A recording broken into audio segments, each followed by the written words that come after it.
Steve Moran here with Tom Grape and Veronica Barber, and you guys are working on this new cool thing called a service promise. And so what's a service promise? It's really our version of a customer service standard. So we took what typically companies would have relative to service standards, and we said it's beyond that for us. It's the promise that we make to everyone we employ, to everyone we serve, to all those folks that we engage with outside of those two groups of individuals. And our promise to them is that we will live our mission fully. We will move down the pathway of our vision. And it's the framework for how we do it. When we live and breathe our values day in and day out, the values are the things we believe in our belief system and the behavior somewhat, but service promises are what it looks like when it comes to life. And it's the commitment that we make. I just say what's really cool about it is a lot of companies hear service standards or service promises, and they think of things like we'll be prompt and we'll be responsive and we'll get back to you the next time. It's about the how they do things.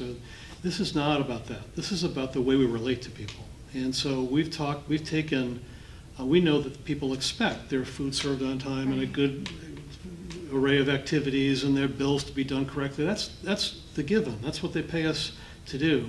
What we're trying to do, again, is take it to a higher level, and it's about how we relate to people and the connection, the experience we give them. So our service promises are about being present and how well we know them and how we make them feel. So it's a whole different kind of thing than we promise to respond to you within 24 hours or whatever. It's about we promise to be present when we're with you.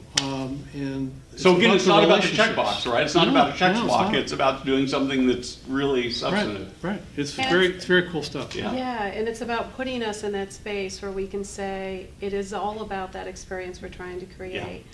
I start with me being fully committed to you. Once I'm 100% engaged and I'm paying attention to you, I do everything I can to know you, know all about you, be really curious to know you, every piece of what you need and what you desire. And then I can anticipate your needs. And then I can be in sync with you and follow your lead. It's not about me doing a task.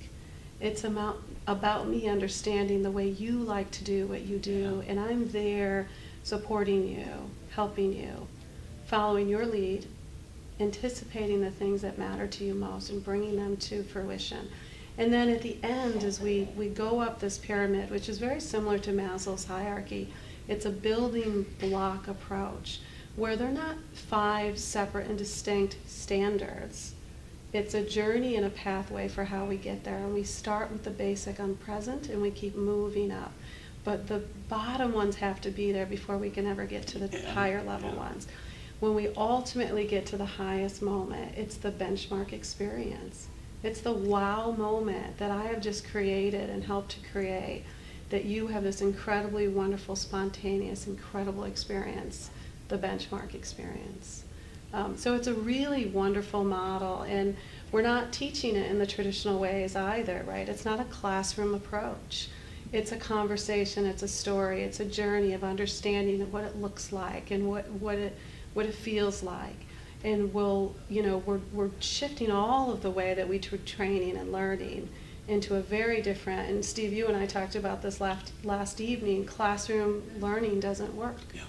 So it's the real experiential learning, it's the storytelling, it's the sharing, it's seeing what Tom does and picking up on it and doing it my way. Yeah. So that's part of the way we're embarking upon this new model for us.